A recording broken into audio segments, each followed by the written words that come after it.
பையா auto வருமா? போலாமே. நான் பையா ஊருக்கா? ராஜஸ்தானுக்கு ஓட்டு போட போறான். ஓட்டு போறதுக்காக உங்க ஊருக்கு போறேன். நல்ல விஷயம். ரயில்வே ஸ்டேஷன் தானே, ஏறு.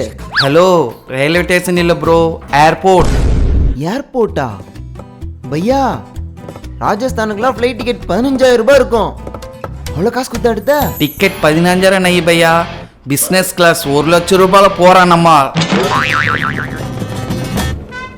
பிஸ்னஸ் கிளாஸ்ல 1 லட்ச ரூபா டிக்கெட்டா? ஊர்ல இருந்து வரும்போது ட்ரெயின்ல வித்தவுட்ல டிக்கெட் எடுக்காம வந்தானுங்க. ஆனா இப்போ 1 லட்ச ரூபா செலவு பண்ணி ஊருக்கு போற அளவுக்கு வந்துட்டானுங்க. இங்கெல்லாம் பார்த்தா வைத்தறிச்சப்பறதா வாழ்த்துறதானே தெரிலடா. ஆனா ஒன்னே ஒண்ணு, ஓட்டு போறதுக்காக உங்க ஊருக்கு போறீங்களே, எங்க ஊர்ல இருந்து ஓட்டு போறதுக்கு இன்னும் வரலையே, அது போதும். அரே பையா, அடுத்த பிளான் அதான். போடலாமா?